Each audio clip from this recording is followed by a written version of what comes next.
ni participation, c'était gratuit. Les enfants n'ont rien payé. Tu me mets qui bango na centre, pour te saler qui na centre maman Mobutu, na 13e rue, gratuit. Donc l'eau comment que fouta magite. Mais au moins le roi te saler qui tamingi ya repos pour na corona, 2 semaines en tout cas ça qui peut manquer pour na biso.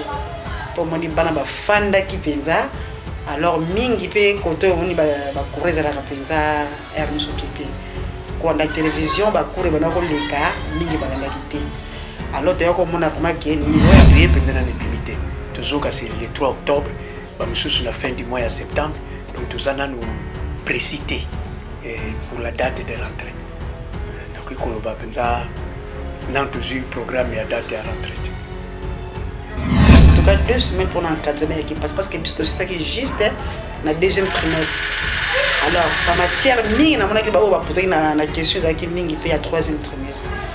Mais mwanda muna ba période d'encadrement to pesa ki ba no bazala mama ba ko se retrouver mais ba no msonde en tout cas ba na mama ki ba promettre que biso ba tante ba ban il fallait y a pour bana bazala.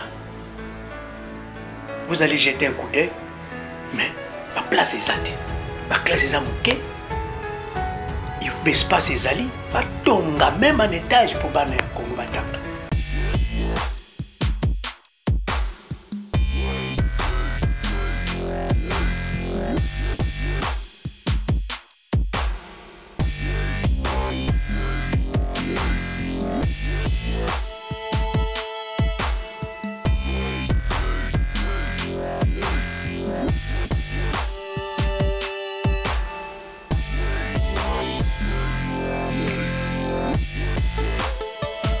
Très heureuse de vous retrouver devant vos postes téléviseurs, devant vos téléphones, vos machines, en train de suivre cette émission Parlons-en avec Doria, autrement dit la fille intelligente.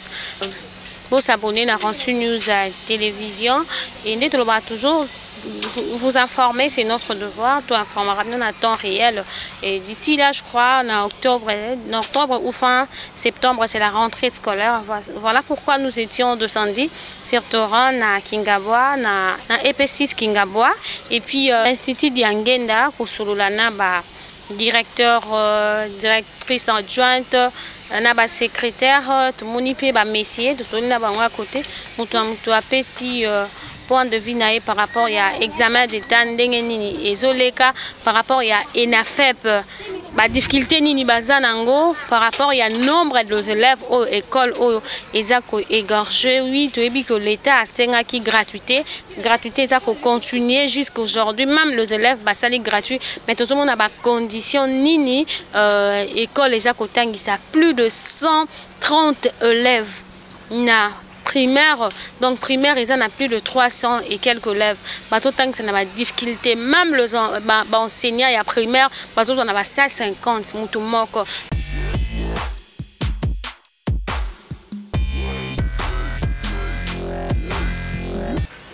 Bonjour maman. Bonjour. Comment parce que vous êtes à l'école. D'abord aux années, comme on a et puis le rôle ngai kombo na ngai mama Mbanzulu Mbwende ning ba bien comme Espérance suspect bijou. Alors awa nazali lokola directrice adjointe donc ngam na directeur national. Merci maman. Bandeko ba ça ko na ngayo libanda mboka ba kele ba na ba l'étude par rapport à la maladie de coronavirus, c'est côté qui n'a pas public et ma campagne, je crois 4 mois et pénalty et banapé, dans le cas qui n'a pas ENAFEP et l'école parmi l'école et Gorja qui ban a été d'abord où est-ce que l'État qui vient, on va travailler qui très bien. Merci. Bon, l'école n'a plus de 2000 élèves. Donc tant que l'État est côté gratuité, en tout cas bana baya qui est belé parce que il y a qui ngabwa, ils ont qui big école privée, école à l'État puis côté ils étaient. Alors les parents ba préférer que baya au bana na bango awa. Donc comment qui vraiment na pléthore. Au ba classe malgré ça na on minene mais il y a plus de 100 élèves dans la classe moko. Alors les qui ont qui na Covid, oui, de banda, ça a qui facilité. pour te fandi na bana 4 mois presque na ndako. Alors tant que l'état le baki que bana 6e ba ko reprendre ezala ki bi facilité parce que bana musu ba na ko ya ba musu ba ko ya te mais tout ça là qui tout pour nous sensibiliser bana ko na ba ça ba ninga pour être bana na ba ya parce que la moi mo ya encadrement ya bana ndenge l'état pour ça qui 2 semaines pour nous encadrer ba on a été na fait mais bana ba bana mo pe ko ya. Et pendant les 2 semaines, est-ce que bana nyonso va participer qui na nombre où c'est là ça là. OK, presque ba on se bazalaki. Ba mususu ba ko bana retard mais est-il que ba on se bazalaki. Mais au moins le roi salaki tant mingi ya repos pour na corona 2 semaines en tout cas zalaki pe moké pour na biso. Pour moi ni bana ba fanda ki penza alors mingi pe côté on ni ba courir za la penza er musu tuté. Quand la télévision ba courir bana ko leka mingi ba la quitté. Alors tu as comme on a vraiment que niveau ya bana kita ki lisusu. Mais des semaines on l'étape ça yaki moké. Mais tout ça là que tu as ko ça là pour encadrer quand même bana ba planter te fait. Et par rapport à l'examen de l'État qui aux pour assurer que bana ou ne soit présenté qui basala qui va tester na bango ba kozwa to eza na bana mosusu quelque chose eza l'État essayer ba comprendre pour maintenir. Bon, quand on a lobby en tout cas 2 semaines pour encadrer l'équipe parce que c'est ça qui est juste na 2e trimestre. Alors en matière mingi na mona ki ba poser na question za ki mingi pe ya 3e trimestre. Mais mwanda muna ba période d'encadrement to pesa ki ba nous bazala mama ba ko se retrouver mais ba no mususu nde en tout cas ba kina mabala ki mais til que les ba moi travail to pesa ki bango vraiment to monique ba ko satisfaire. Et par rapport à coronavirus ndenge sala ki na ndenge bana ba niwe kitaki na par rapport à test ça pe na bano ba ozwate ce qui arrive les bano ba zute est-ce que vous matisa bango parce que le cas on est là qui monde entier tout au azute a rebalela kaka pour que jeunesse à venir et à lobby et puis par rapport à OK bon classe ezali ndenge la bon mécanoti ceux qui m'ont azute a ko matata ceux qui azute to senga à reprendre malgré ba âge na bango mais il faut reprendre capable et pas ya kokende amoni que première eza base ceux qui awa kokite bon pour na secondaire on va péter et ko senga na oyo ba kozwa te ba reprendre ça dans ma péter partout dans le monde nous avons fait la difficulté na RD Congo na où est allé enseignement message nous ko lancer na bandeko baza disposé à soutenir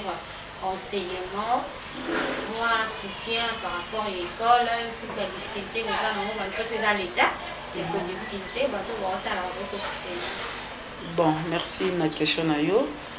Biso awana kingabwa, tous on a 18 classes. La classe est appelée spacieuse, appelée minene. Mais modèle la bana tozwa ki 100 élèves, donc plus de 100 élèves dans la classe. Donc bana ba comprendre na commission vraiment bien à kotangela. Comme on a 4 par baba musuku to ba faire na mabele donc moi peut-être boya bana yala kité le kola bazo ya kaka donc to ki sona choité to zo ki bango mais l'état penza ka nisela biso côté kuna espace za nango soki moyen kozala baya ko tonga na bango parce que tu as un espace munene ali banda pe wa be terrain nango vite soki moyen zali baya ko tonga c'est so ba quelques classe pour tout le monde effectif on a 100 plus de 100 élèves dans la classe na kasi ba to tanga ba classe na to comment effectif on a té donc ballon donc débordé aux hommes on a takuto mon la qui sont autant que ça mais on a pas musu ba on a musu ba on a té les moi passif pour encadrer plus de 100 élèves dans la classe et on tous senga vraiment ba kanise la biso ba to ya bonne volonté ceux qui bazali ba ko sunga enseignement na biso pambaté millions de zali millions moko donc bana bazé belé so peut tiki bango bongo passe fa sengeli batanga pour ko éviter ba kuluna ba misala mabe na bana yango na tuna souci ya bana wana batanga mais ndenge école ezali donc nombre c'est ko eleki on a capacité donc eleki yango tozo senga vraiment na bato ya bonne volonté na gouvernement akanisela biso EPC Kingabwa soki moyen ezali ba bakisa ba classe ou bien ndinga lo bakia ko tinda ba nini ya préfabriqué tout ça c'est là yango vous allez la bienvenue parce que et ko sunga biso pe ko sunga ba enseignant pour tant que ça na ba bonne condition pour plus de 100 élèves ti esika mo la sa telemi bana ba vandi talaka alors pour corriger les ba devoir passe Donc tozosenga vraiment lisungi makasi na EPC Kingaba. Toza peza na posa lisungi. Soki ba moyen ezali na bato bazoyoka biso vraiment baya kosunga biso. Pamba te ba président na minene mende capacité d'accueil leki et déborder. Yango tozosenga vraiment na l'état a kanisa la biso côté kuna po atinde la biso soki moyen ezali bato basala ka école baya ko bongisa la école ba soki ba ochape en étage problème ezate parce que l'école les gens ont bien bâti so ba ko di kolo mabete soki ba ochape mususu atana na terrain ba bakisi na bonne école ça attend des écoles vous allez to ko makasi essentiel bana batanga na ba conditions bien. Merci. Donc c'est ça notre souci. Merci beaucoup maman Déa parce que la besoin ya directeur wazali mikolo na yo tout sur la nae. OK, ça ne dérange pas directeur za ngamu na kuna au moins la porte mais OK, ça ne dérange pas, c'est très gentil.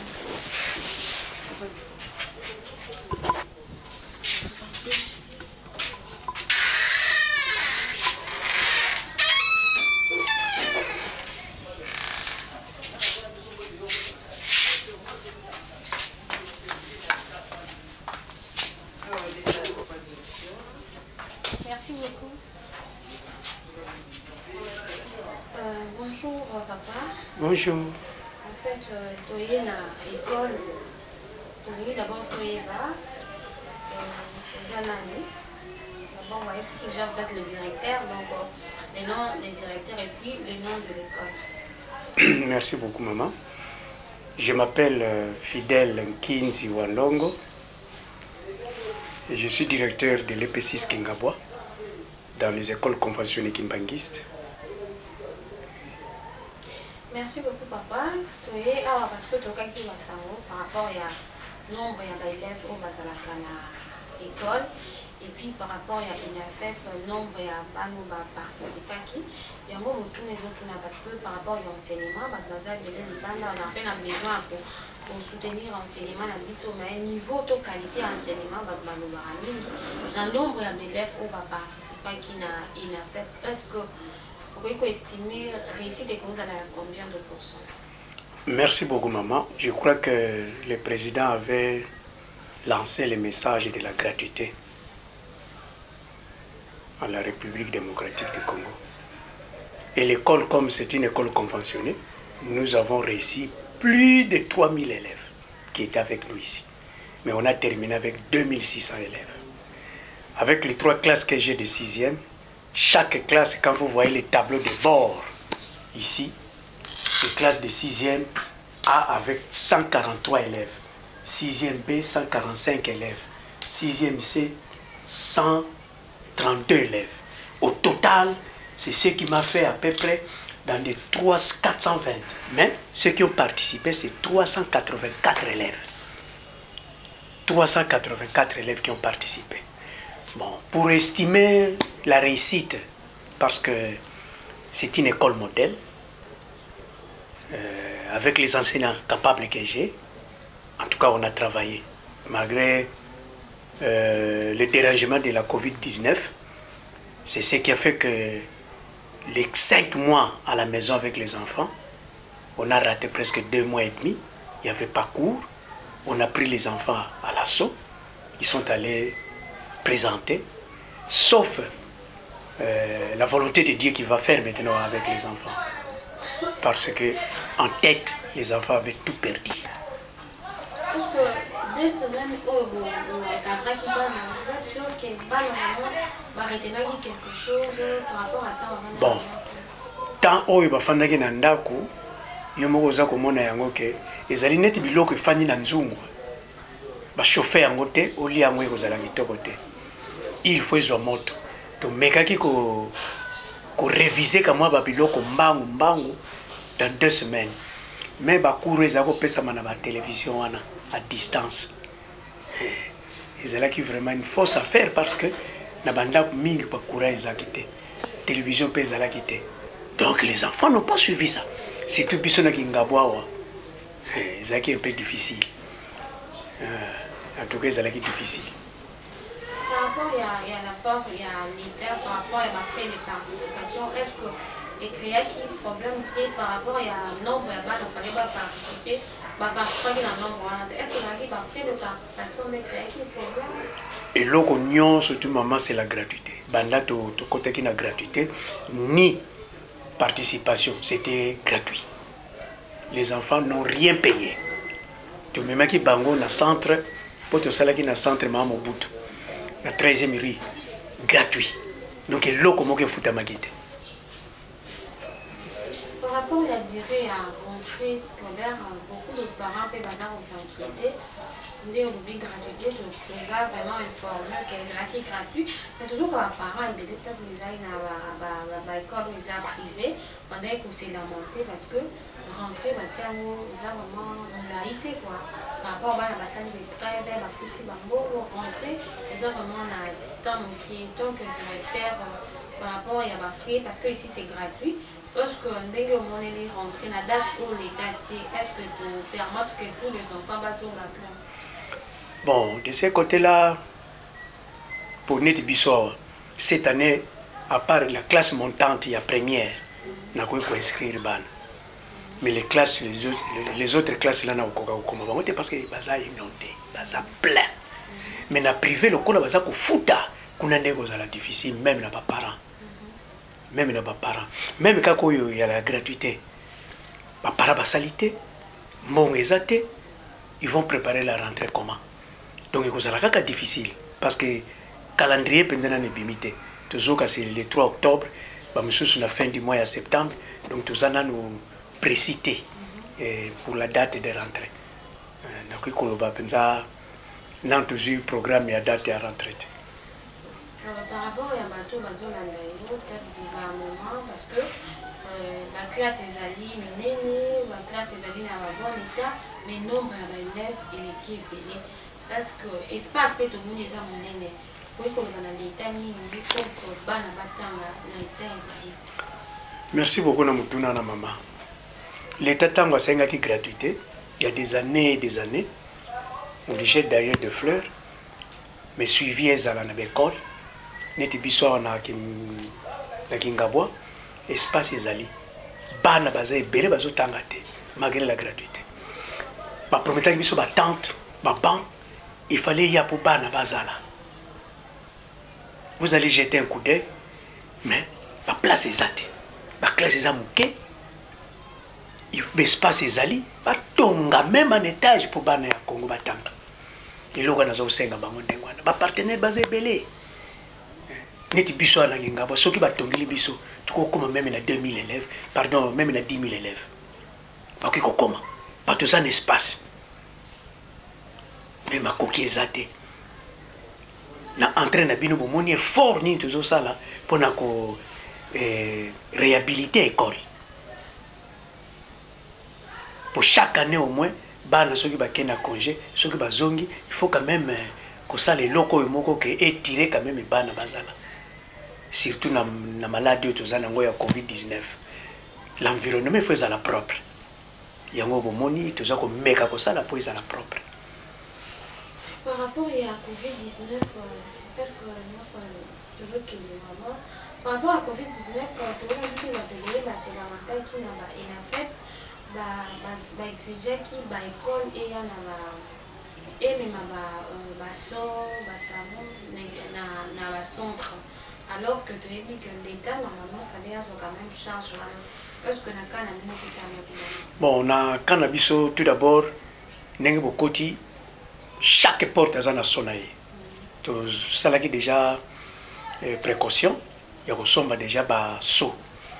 L'État peut servir sur cantine moko, ils en a les bossons, il y a un autre ajoutaki. Sinon, bah cachine a pesa qui bana. D'ailleurs, na sorti na bina on a pesa bino moko moko. Il y a biso ezala qui couleur verte, on va pesa qui biso soki boko comme na yango. Ndambo kitalaki. Yango réellement que l'État a pesa qui na bana nyonso. Ezala qui na bana nyonso. To zwa qui peut thermoflat, ezala qui o to zala ko tester bana na situation nyonso. L'État a mis la disposition ya école biloko nyonso yo tout ezala école ndenge ko mona wana. Par rapport à la COVID, tout le monde disait que le nombre de les élevés, surtout dans la classe. Et maladie, ici, il était. Mais quand même de précaution. Notre école, les enfants, on a 100 élèves ou 50 par classe. Est-ce que vous respectez la distance qui a 1 mètre par rapport aux élèves? Tout bon, ça, la en pratique. Parce que d'ici là, déjà, mois prochain, si vous avez 3 têtes, septembre, la fin à septembre, classe vos zones. Pour vivre, bien. Elle a fait pas à 4 ans, tous les cas qui, n'a pas vu tous les qui n'a 385 élèves qui vont participer, bazalaki malgré mon quoi y a quitté. N'a qui diviser la salle, tous qui 10 locaux, 10 locales, n'a pas mettre nion surtout. Il y a degré terminal, moyen, bangwana bane contact ça bana. Donc diviser qui classe union surtout ça qui a 40 élèves, 40 élèves, 40 élèves pour respecter cette distanciation des enfants. On avait respecté ça. Mais la rentrée scolaire prochaine, nous, il y a 2020-2021, c'est là où on aura encore des problèmes. Parce que j'ai que 18 classes. Si on ne va pas ajouter, donc on n'aura même pas le temps de respecter cette distanciation des enfants. Ça sera un peu difficile. Vraiment, ça sera difficile. Un mot peu d'avant-déco, parce que il y a partout dans le monde. On a besoin de soutenir l'éducation. Il y a RD Congo par rapport à l'enseignement primaire et secondaire et tout. Moi, l'Iloba, on a un moyen pour financer. Moi, puis numéro de téléphone. En tout cas, merci beaucoup. Clé de larmes, c'est que bandeko bazana poto, ou bazana ba moyen. Ore que batonga net ba flat. Ba koki koyana aide à on abiso. Net na EP6 Kingabwa. Tozana ba espace. Soki ba tongi. Ne fils que bâtiment moko ya 6 classes et ko sunga penda bana ya RDC. Ba ban ba bisalelo ya bureau, ils ne seront pas dessus. Et Dieu va leur bénir. Parce que bazako bongisa humanité mopimba à venir yamboka ezana bana. Mais condition bazako vivre nango ne yango eza ya pe passe. Donc cri de larmes kaka ezali penda ke ba ya na biso en aide oyo bazako tala. Numéro nanga ya téléphone ya papa directeur ezali 089 91 89 119. Nako zongela 089 91 89 119. En tout cas, ma poke ezali ya kofungwana na mitema basunga œuvre ya papa Simon Kimbangu oya monaka pasi 30 ans de prison pour na kosala musalo oyo œuvre grandiose ya sali na lokumu ya papa mokonzi abule papa Simon Kimbangu kiangani kati na bana na bato azwa lokumu na œuvre ya sali ba aider biso pona kotonga ba etelo ya bakimbangi c'est pour que les pays bosso depuis 60 biloko et salema yango eza bosunga bana mboka. Merci beaucoup.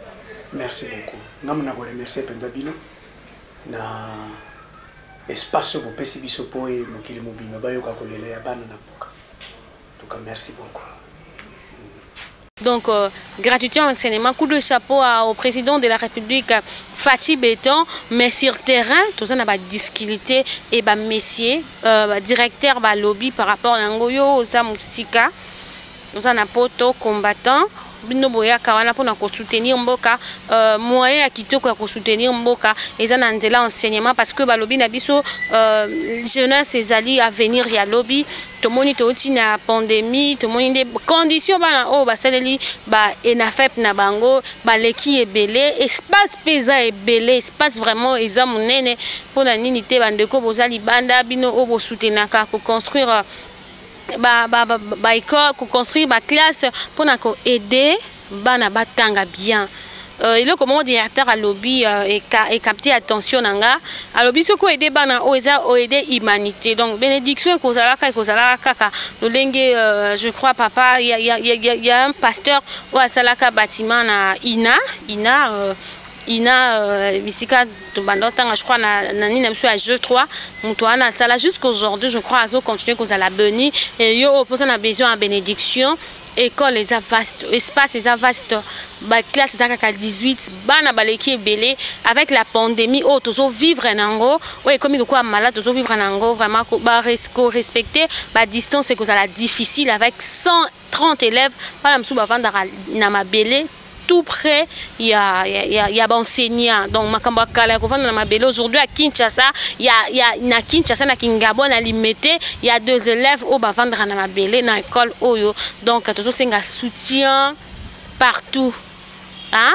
Gouvernement peut atteindre la source du Cambo, Fatih Béton, ça parce que enseignement, éducation, ils sont très important, ils ont à venir à lobby. Donc merci Nabino Borozwali Baku ya Kolanda Biso, bozana moté maman ya kosunga bana parce que c'est la gratuité, bana bazo tanga ofele mais ba bâtiment exact. Donc nous sommes arrivés à la fin de cette émission. Donc Botali pour comprendre Bino bot bosunga. Merci à Rancy Moufasoni la patrona, merci à Papa Joyce Mbouyi, merci à vous fidèles internautes, merci à Diego derrière la caméra. Merci à vous fidèles internautes. Nous sommes arrivés vraiment à la fin. Je vous dis déjà au revoir et à la prochaine. Bye.